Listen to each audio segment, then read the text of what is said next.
Bismillahirrahmanirrahim. Assalamualaikum warahmatullahi wabarakatuh.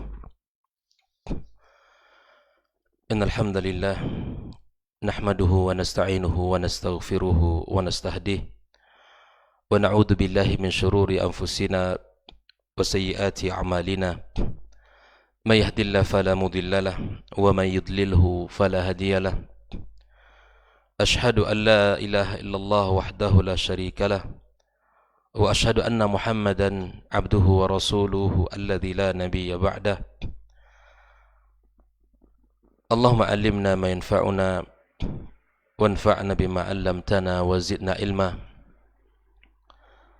Allahumma ati nufusana taqwaha wa zakkiha anta khairu man zakkaha anta waliyuha wa maulaha. Allahumma bika asbahna wa bika amsayna wa bika nahya wa bika namut wa ilaika nusyur. Asbahna ala fitratil Islam wa ala kalimatil ikhlas wa ala dini nabiyyina Muhammadin sallallahu alaihi wasallam wa ala millati abina Ibrahim hanifan musliman wa ma kana minal musyrikin. Amma ba'd. Ma'asyiral hadirin wal hadirat minal muslimin wal muslimat wal musyahidin wal musyahidat rahimakumullah. Alhamdulillah, bersyukur kita kepada Allah Subhanahu wa taala bagi yang penuh berkah ini kembali dipertemukan Allah di rumahnya yang mulia ini dalam keadaan beriman kepadanya. Kita bisa melaksanakan salah satu kewajiban kita sebagai orang yang beriman kepadanya, melaksanakan ibadah fardu subuh berjamaah yang merupakan salah satu ibadah yang sangat mulia, yang menjadi salah satu pembeda antara orang-orang munafikin dengan orang-orang muttaqin mukminin, yang menjadi tanda kekuatan orang-orang beriman, di mana dia manfaatkan waktu dan usia yang Allah berikan terutama dengan sesuatu yang bermanfaat, dan tidak ada yang paling bermanfaat dalam kehidupan daripada menjaga ibadah salatnya. Bahkan Nabi kita alaihi salatu wassalam mengatakan, awwalu ma yuhasabu bihil abdu yawmal qiyamati salah. Bahwa perkara yang pertama yang akan dihisab Allah di hari kiamat kelak adalah ibadah salatnya. Mudah-mudahan Allah Subhanahu wa taala menerima ibadah kita, menerima doa-doa kita, serta menerima zikir-zikir kita.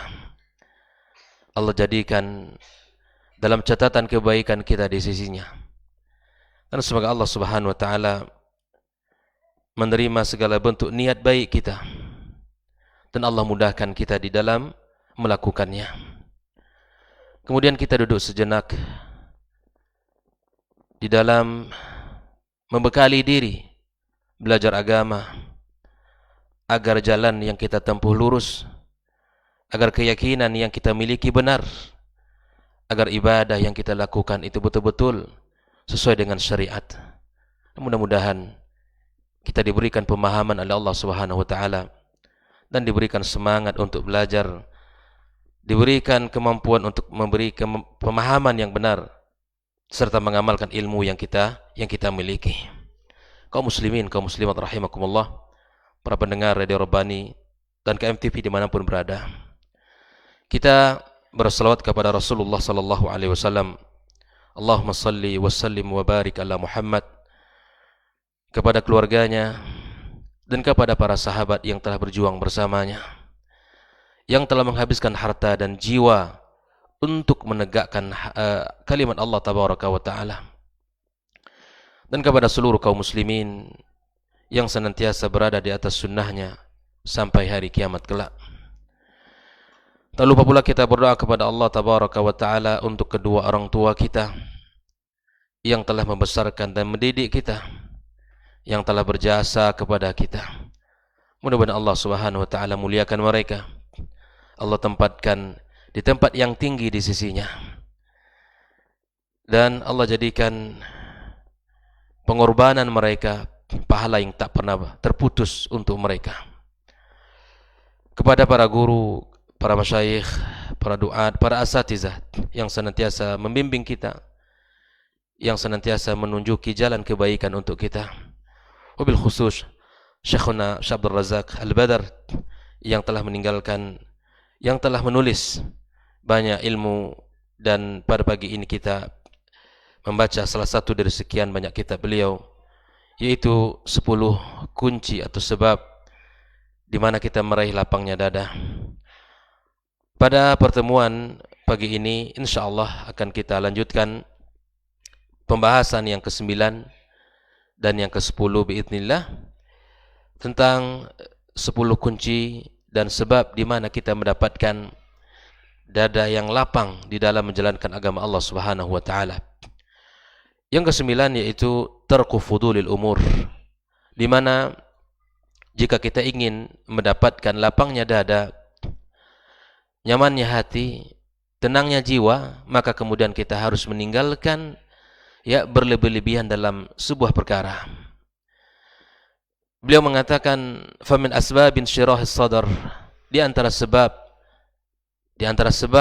lapangnya dada kita, siyanatul lisan an fudulil kalam, itu kita menjaga lisan kita dari berkata yang berlebih-lebih. Wasiyanatul udhun min fudulil istima', begitupun kita berusaha menjaga pendengaran kita, telinga kita, dari mendengarkan sesuatu yang berlebih-lebih, dari perkara-perkara yang melampaui batas. Wasiyanatul aini an fudulin nazar, dan begitupun kita berusaha menjaga mata kita dari berlebih-lebihan melihat sesuatu. 3 hal ini merupakan sumber, kalau kita seandainya menggunakan dengan baik, maka dia akan menjadi sumber kebaikan, di mana lisan kita, telinga kita, dan mata kita, andai kita jaga dengan baik, andai kita gunakan dengan sesuatu yang bermanfaat, maka akan mendatangkan banyak pahala di sisi Allah Subhanahu wa taala, dan akan mendatangkan kenyamanan jiwa kita serta ketenangan hati kita. Kemudian beliau mengatakan, ketika seorang manusia dan hatinya sibuk dengan perkara-perkara yang tidak penting dan perkara-perkara yang akan menjadikan dia bahagia di dunia dan di akhirat kelak, maka beliau mengatakan lahu atharun balighun ala hayatil insan biddiqi wan nakid wal haraj. Apabila perkara-perkara itu dilakukan, kemudian melakukan sesuatu yang menghilangkan sebab bahagianya di dunia dan di akhirat kelak, maka itu akan menjadikan diri manusia akan merasa sempit, dan menjadikan diri manusia akan merasa berat dan akan mendapatkan kesulitan. Maka kata beliau, bal inna fudul as-sam'i wal basari wal kalami sababun li jalbil humumi wal ghumum. Perlu kita ingat bahwa berlebih-lebihan di dalam mendengarkan sesuatu, melihat sesuatu, atau berbicara tentang sesuatu merupakan sebab datangnya kegundahan kita, datangnya permasalahan kita. Wa yatarattabu alaihi min al-awaqib al-wakhimah ma la yahmaduhu al-insan fi dunyahu wa uqbah. Maka dia akan memperoleh, berakhir dengan sesuatu yang tidak baik, baik itu di dunianya maupun di akhiratnya. Kata beliau, wa kam jarra fudulin nadhari awil kalami awis sama'i ala sahibihi al-wailat wal hasarat. Betapa banyak perkara-perkara yang berlebih-lebihan di dalam melihat sesuatu, di dalam berbicara tentang sesuatu atau mendengarkan sesuatu, menyeret orangnya kepada perkara yang merugikan. Beliau mengingatkan kepada kita kaum muslimin, kaum muslimat, andai kita memperhatikan ini semua, maka kemudian kita akan melihat betapa banyaknya orang-orang yang merugi, banyaknya orang-orang yang sengsara karena perkara yang tiga ini tidak diperhatikan olehnya. Maka nasihat beliau di akhir pembahasan ini, walihada yambaghi lil mu'min, oleh itu sudah sepantas bagi setiap orang yang beriman ayastahida fi tahdhibi nafsih, bersungguh-sungguh dalam memperbaiki dirinya, wa yazummaha bil akhlaqil fadilah, menghiasi dengan akhlak yang mulia, wa ri'ayati lil adab, serta memperhatikan adab, wal hifzi 'ala lin nafsi, menjaga diri, wal bu'di an kulli ma yadurruha wa yuhlikuha, dan menjauhkan dari perkara-perkara yang menghancurkan dan membinasakannya. Ini harus kita lakukan. Ini yang harus kita kerjakan. Kita tidak sibuk dengan perkataan orang lain. Kita tidak sibuk dengan sikap-sikap orang lain. Kita mesti berusaha untuk memperbaiki diri. Mesti berusaha untuk muhasabah diri. Muhasabah lisan, muhasabah pendengaran, muhasabah penglihatannya. Pada perkara apa yang banyak ia lakukan, pada perkara apa yang dia telah kerjakan. Maka sibukkan diri kita pada hal-hal yang bermanfaat. Jauhkan diri kita dari perkara-perkara yang membuat kita binasa dan sengsara di dunia dan di akhirat kelak. Mukmin yang baik senantiasa melihat ke dalam. Mukmin yang sejati senantiasa melihat kepada dirinya. Dia tidak akan melihat kepada orang lain, tapi dia senantiasa melihat kepada dirinya.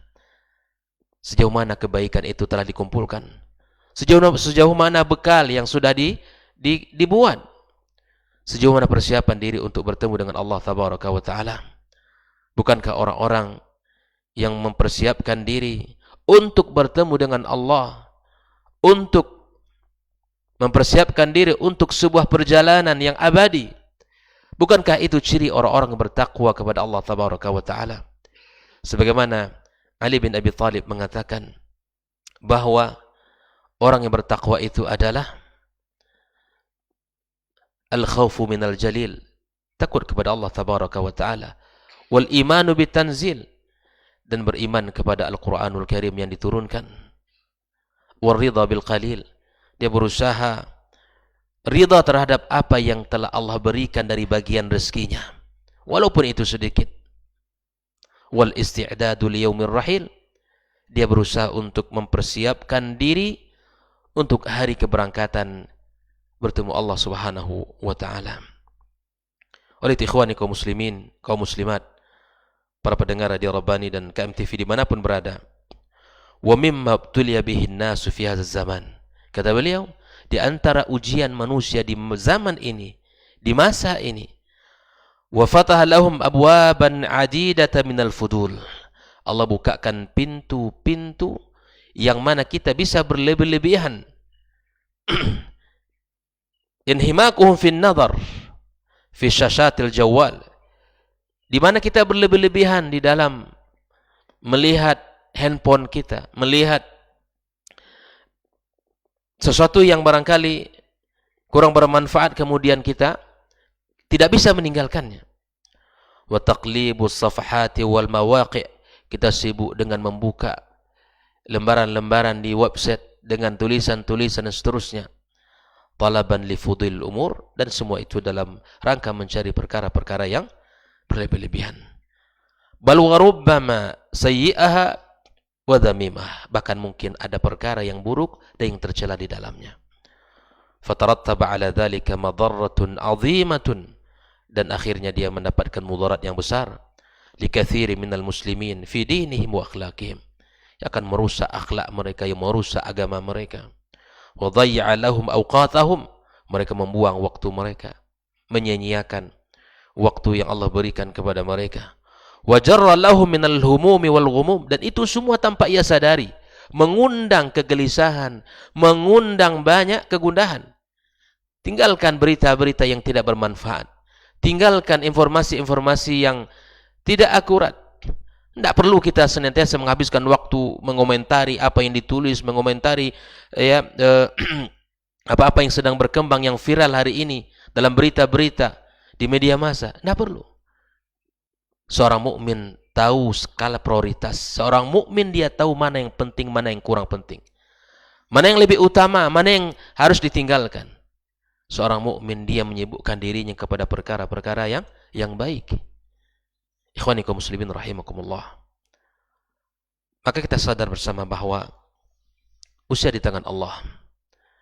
Perjalanan kita tidak akan kita sadari kapan berakhirnya. Akankah kita akan membuang waktu-waktu kita pada perkara-perkara yang kurang bermanfaat? Akankah kita sia-siakan usia ini di dalam sesuatu yang tidak menghadirkan kebaikan dalam kehidupan kita? Makanya para sahabat di antara muhasabah mereka dalam kehidupan, salah seorang sahabat Nabi sallallahu alaihi wasallam, Abdullah bin Mas'ud radhiyallahu taala anhu, ketika dia melewati hari yang demi hari yang ia lewati, bahkan ketika terbenam matahari di ufuk barat, dia senantiasa muhasabah. Bahkan dia mengatakan bahwa tidak ada hari yang paling terberat yang aku lewati daripada hari yang mana kebaikan tidak bertambah, amal saleh tidak diukir, kemudian usia semakin hari semakin berkurang. Itulah hari yang ia mana sesali. Abdullah ibnu Mas'ud saja memiliki sikap seperti itu. Sahabat Nabi yang mulia, berjuang bersama Rasulullah, melakukan banyak hal di dalam agama ini, setia bersama Rasulullah sallallahu alaihi wasallam. Tapi begitulah orang beriman. Begitulah dia menilai sesuatu itu sangat bermanfaat. Begitulah dia menilai betapa usia kalau dibuang pada sesuatu yang kurang bermanfaat adalah sebuah penyesalan di hari kiamat kelak. Bukankah nanti di hari kiamat kelak Allah akan menanya kita semuanya, lan tazula qadama 'abdin hatta yus'ala an arba', an umrihi fima afna. Usia yang Allah berikan untuk apa kita gunakan. Wa an syababihi fima ablah. Usia muda kita untuk apa kita pakai? Untuk apa kita habiskan? Usia muda, usia yang sangat luar biasa.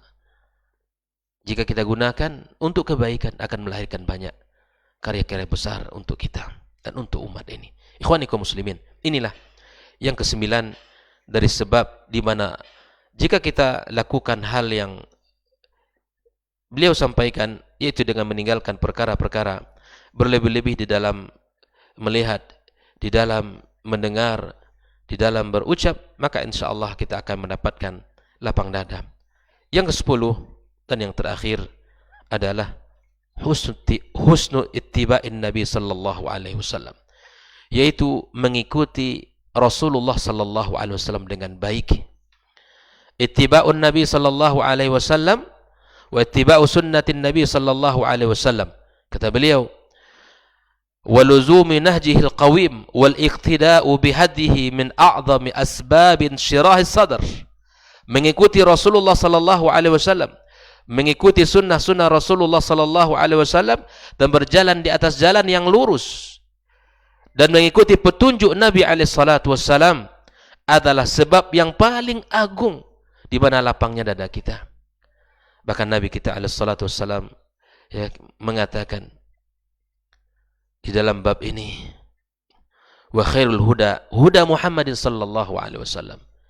Sebaik-baik petunjuk adalah petunjuk Rasulullah sallallahu alaihi wasallam. Tidak ada petunjuk yang lain. Akankah kita mencari petunjuk selain dari petunjuk Rasulullah sallallahu alaihi wasallam? Akankah kita menyibukkan diri kita dengan perkara-perkara yang bukan dianjurkan oleh Rasulullah sallallahu alaihi wasallam? Bahkan Syekh Abdul Razak mengatakan, bal huwa miftah hadzal bab, dan ini merupakan kunci poros daripada lapangnya dada kita. Wa dzalika li'annahu ittisa bi asrahin nasi sadrah, karena kita mengikuti orang yang paling lapang dadanya, itu Rasulullah sallallahu alaihi wasallam. Wa atyabihim khuluqan, orang yang paling baik akhlaknya. Wa ajmalihim sirah, dan orang yang paling indah perjalanannya. Wa azkahum sariratan, orang yang paling bersih dalam jiwa dan rahasianya. Ikhwani kaum muslimin, inilah Rasulullah sallallahu alaihi wasallam Jika kita mempelajari kehidupannya dan kita mempelajari sirah Rasulullah SAW dan kita mengikuti sunnah-sunnah Rasulullah, maka kita akan bisa menjadi orang yang paling lapang dada, orang yang akan baik akhlaknya, akan indah perjalanan kehidupannya. Bukankah Allah Subhanahu wa taala telah katakan, "Alam nashrah laka sadrak?" Telah kami lapangkan dadamu. Telah kami berikan kepadamu dada yang lapang, wahai Muhammad.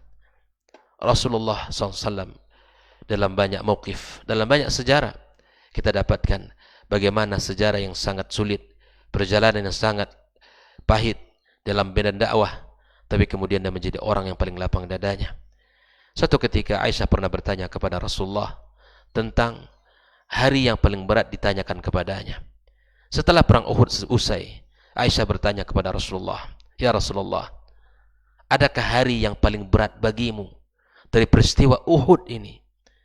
Kita ketahui peristiwa Uhud, peristiwa yang sangat berat. Beliau terluka, para sahabat banyak yang meninggal, bahkan orang yang paling berdiri mensupport dakwah Rasulullah adalah paman beliau meninggal dunia di sana. Aisyah merasakan betapa beratnya diri Rasulullah, betapa beratnya perasaan ya Rasulullah sallallahu alaihi wasallam. Tapi kemudian Aisyah melontarkan perkataan, adakah hari yang paling berat yang engkau lewati dalam sejarah daripada hari Uhud ini? Maka beliau mengatakan, "Na'am, ada hari yang paling berat aku rasakan, yaitu hari di mana Rasulullah SAW mendatangi kaum Taif, mendakwahkan risalah yang mulia ini, berharap dakwah yang dia bawa mendapatkan sambutan yang luar biasa. Namun ternyata sambutan yang didapati dengan sambutan keras, dengan perlawanan yang sangat luar biasa. Maka Rasulullah SAW senantiasa mengingat, bahkan di antara bentuk bukti lapangnya dada Rasulullah SAW, ya, maka Allah mengutus malaikat kemudian mengatakan kepada Rasulullah, "Ya Muhammad, katakan apa yang kau inginkan, apa yang kau inginkan dari perlakuan mereka. Jika engkau inginkan, maka aku akan angkat bukit yang besar ini, aku akan nempaskan kepada mereka." Lihat jawaban Rasulullah SAW sebagai bukti bahwa beliau adalah orang yang lapang dada. Rasul hanya mengatakan, "Wallahi inni la arju ayakhrujallahu min aslabihim may ya'budullah wa la yusyriku bi syai'a." Ya, aku minta hanya satu hal, agar Allah Subhanahu wa taala lahirkan dari generasi-generasi mereka nanti orang-orang yang hanya beribadah kepada Allah dan tidak mensyirikkannya dengan satu apapun. Ikhwani kaum muslimin, para pendengar dimanapun berada, kita merasakan bagaimana lapangnya dada Rasulullah sallallahu alaihi wasallam, bagaimana beliau menyikapi, bagaimana dia mencontohkan itu kepada kita. Maka dengan mengikuti ittiba sunnatin Nabi sallallahu alaihi wasallam adalah sebab di mana jadinya lapang dada kita. Dan tidak benar bahwa ungkapan orang yang mengikuti sunnah Rasulullah akan menjadi orang-orang yang keras, menjadi orang-orang yang akan menghancurkan negeri ini. Tidak. Demi Allah, wallahi demi Allah, itu jauh. Orang-orang yang mengikuti sunnah Rasulullah dengan benar tidak akan merusak negeri ini, tidak akan menghadirkan kegaduhan di negeri ini. Bahkan dengan akidah mereka, ittiba'un Nabi sallallahu alaihi wasallam, mentakzim para pemimpin, mentakzim ya orang-orang yang telah diamanahkan, bahkan amanah yang telah diberikan ya kepada mereka itu senantiasa diikuti. Dan apa yang diinginkan kebaikan dari negeri ini sangatlah banyak. Dan sudah terbukti alhamdulillah dengan kajian-kajian, dengan ilmu yang disampaikan kepada umat, kita rasakan bagaimana negeri ini semakin subur dalam kebaikan, alhamdulillah. Maka ikhwani kaum muslimin rahimakumullah, Syekh Abdul Razak mengatakan, wa syarhullahi ta'ala liqalbin Nabi sallallahu alaihi wasallam wa bittisa'ihi wa jam'ihi lil fada'il kulliha wal kamalat wal adab bi anwa'iha. Allah Subhanahu wa taala ya melapangkan dada Nabi kita sallallahu alaihi wasallam, maka dengan seluruh kebaikan yang terkumpul padanya, dengan seluruh akhlak yang ada padanya, maka ikhwani kaum muslimin, dengan mengikuti sunnah Rasulullah kita akan mendapatkan lada yang lapang. Walidzalik kullama kana al-'abdu akthar ittiba'an li Rasulillah sallallahu alaihi wasallam wa iqtida'an bi hadihil karim kana dhalika ahdha lil 'abdi bi syarhis sadr wa rahatil bar wa tuma'ninatil qalb. Kata beliau, sejauh mana seorang hamba berusaha untuk mengikuti sunnah-sunnah Rasulullah sallallahu alaihi wasallam dan mengikuti apa yang telah dicontohkan oleh Rasulullah, maka sebesar itu pula lah ya, dia akan merasakan lapangnya dada. Sebesar itu pula lah dia akan merasakan ketentraman jiwa dan ketenangan hati. Maka kalau kita yakin dengan syariat dan sunnah Rasulullah SAW, maka mari kita sama-sama berusaha di dalam kehidupan kita untuk mengikuti sunnah-sunnah Rasulullah SAW. Kemudian dia menukilkan sebuah perkataan Ibnu Qayyim rahimahullah ta'ala, bahwa Rasulullah SAW adalah orang yang paling sempurna, makhluk yang paling sempurna dalam sifatnya.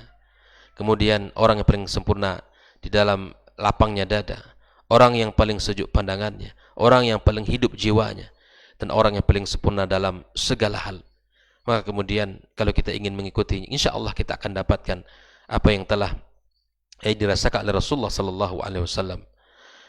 Wa akmalul khalqi mutaba'atan lahu akmaluhum insyirahan. Dan orang yang paling sempurna di dalam mengikuti Rasulullah, maka dia orang-orang yang paling sempurna, orang yang paling yang mendapatkan lapang dada. Waladzatan wa qurrata ainin wa ala hasbi mutaba'atihi yanalul abdu min syirahi sadri. Lagi-lagi beliau mengulang dalam pembahasan yang terakhir, di mana setiap orang yang mengikuti Rasulullah sallallahu alaihi wasallam, maka dialah orang yang paling sempurna di dalam mendapatkan lapangnya dada dan betapa indahnya kehidupan. Kemudian beliau juga mengingatkan agar kita melihat bagaimana sahabat-sahabat Rasulullah SAW adalah orang yang paling sempurna di dalam mencontoh Rasulullah sallallahu alaihi wasallam. Kemudian terakhir beliau mengatakan, yang meminta kepada Allah Subhanahu wa taala, bermohon kepadanya dengan mendoa, Allah masyrah sudurana. Ya, Allah masyrah sudurana, ya Allah lapangkan dada kami. Wa yassir umurana, dan mudahkan urusan kami. Allahumma zayyinna bizinatil iman, ya Allah hiasilah kami dengan perhiasan iman. Waj'alna hudatan muhtadin. Wa yassir lana sulukas siratal mustaqim, ya Allah mudahkan kami untuk meniti jalan yang lurus. Siratal ladzina an'amta alaihim, jalan yang telah Engkau beri nikmat, minan nabiyyin, dari para nabi, was-siddiqin, was-syuhada, was-salihin, wa hasuna ulaika rafiqa. Innaka sami'ud du'a wa ahlur raja wa anta hasbuna wa ni'mal wakil. Walhamdulillahi rabbil alamin. Wa sallallahu ala nabiyyina Muhammadin wa ala alihi wa sahbihi wasallam. Mudah-mudahan 10 kunci ini telah yang telah kita baca ini menjadi ilmu yang bermanfaat bagi kita bersama, dan mudah-mudahan bisa kita pelajari dan kita ulang-ulang kembali nantinya, dan mudah-mudahan menjadi buah amal yang indah dalam kehidupan kita. Semoga Allah Subhanahu wa taala berkahi usia kita, berkahi waktu-waktu yang telah Allah berikan kepada kita, dan semoga Allah jadikan kita hamba-hambanya yang senantiasa mendekatkan dirinya kepada Allah Subhanahu wa taala. Mudah-mudahan Allah Subhanahu wa taala tutup usia kita dengan husnul khatimah, dengan karya-karya besar, dengan amal-amal yang luar biasa yang bisa kita lakukan. Wallahu taala alam shawab. Insyaallah akan kita lanjutkan dalam pada pertemuan berikutnya dengan buku-buku yang lain. Mudah-mudahan Allah Subhanahu wa taala mudahkan dalam segala niat baik kita. Assalamualaikum warahmatullahi wabarakatuh.